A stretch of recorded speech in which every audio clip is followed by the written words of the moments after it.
This recipe involves some beautiful cooking and it's served in a really casual style, and a beautiful flatbread recipe which a friend of mine came up with, a guy called Stefano. So in here we're going to put our strong flour as our base. Also going in is the fast action yeast, along with about 10 grams of salt. We just give them a quick mix in the KitchenAid. While that's mixing away, I'm going to come over here to our liquid. So this is warm water, 150 mils. I'm going to put a little bit of olive oil in there, and then a little bit of yogurt. What we do is we use a spoon, we very, very roughly mix it together, just making sure there's some sort of distribution. It can all go in one go. This stage it cleans the glass bowl and then it's ready to knead. So I just knock it up and we knead it for about 30 seconds top speed. So, dough is kneaded nicely. Just get a glass bowl. We give it a little bit of oil, and I say a tiny bit, because all we wanted to do is use our hand to give it a very light greasing. It's just all the way up, and bearing in mind that this is going to rise and about double in size, so we go right up to the top of the bowl. We release our KitchenAid with our lovely dough. The harder these doughs are to work with, the better the end product's going to be. All I do at this point is just smooth it over on a board. When we get that smooth bowl, just turn it over, just like so, into our bowl. We get our cling film just on top, make it nice and airtight. We're going to leave that in a warm place. You could leave it in your oven if it was set at a 30-35 degree. But anywhere just around or near an oven is going to be perfect. Even the hot press, if you want to put it on top of the tails in the hot press, you'll get a really good rise out of that. Next up, we're going to do a very, very simple hummus. Very, very easy to make at home. I mean, you can buy it in the shops, but you're going to get a better product from this. All it involves is this wonderful piece of machinery, which takes all the work out of it. What we have here, just a can of chickpeas, very, very cheap. We'll fire that into our blender. A little bit of the liquid as well. We're going to add some spice. So ground coriander is the first one. Next up, some ground cumin, one of my favorite spices, especially in all that Middle Eastern cooking. We're going to put in a clove of garlic. I'm going to use half of that, chop it up a little bit because we are going to use the blender here. Next up, we're going to go with lemon. So we'll add a little bit of a zest, which we'll use the microplane for. That goes in just like so. I love the zest when you're using any sort of acid or citrus fruit. It gives a very floral flavour as opposed to just the base acid. At that point then, we'll turn it on its side. So the juice is going to go in there. Goes in there.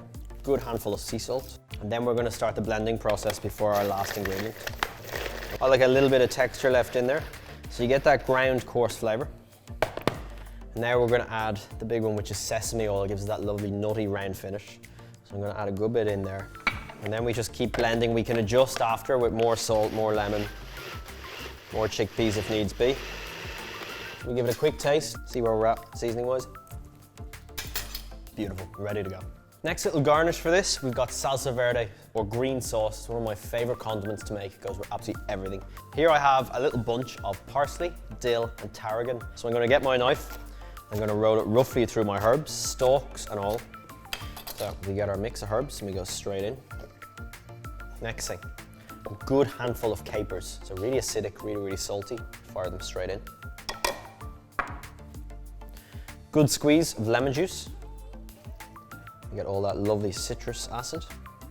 And here, anchovies. They just have this pure umami, salty, briny flavor that goes really, really well with grilled meats. So I'm going to add the oil in there.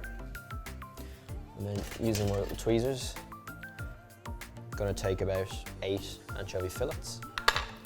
And a good glug of olive oil. And we just start blending. And you can see I'm just pulsing it.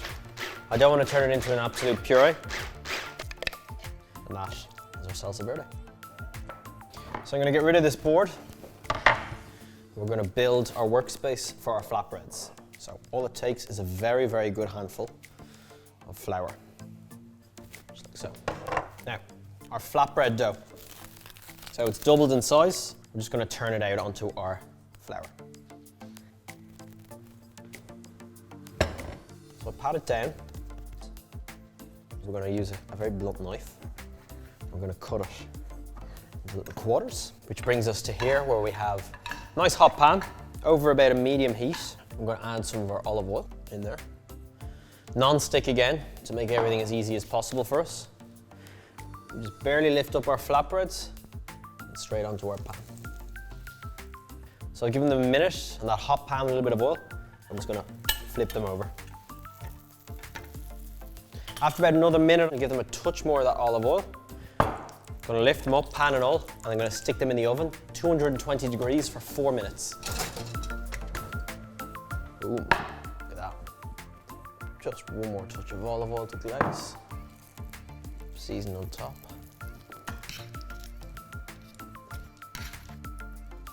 There, flatbreads. Last piece of this puzzle is a bit of lamb shoulder. So this is just one I've prepped earlier. Very, very simple. Get a whole lamb shoulder, you get your butcher to do it. I give it a little stud with a knife and stick some garlic cloves in there. And then I just cook it at 150 degrees for about 90 minutes to 2 hours. Tin foil on, take it off for the last 10 minutes, you get this lovely caramelization on top. And all I'm gonna do is I'm gonna take it off the bone. Just season it on the board, touch of salt, some lemon zest all over. Just like that. And then all that's left to do is we pull in our bowl and we just start to build it. A little bit of lemon juice on the side. That finishes it. Our slow cooked lamb shoulder, beautiful confit garlic, the flatbreads, our hummus with the sesame, salsa verde, and I've just added a little bit of pickled white cabbage to finish it off.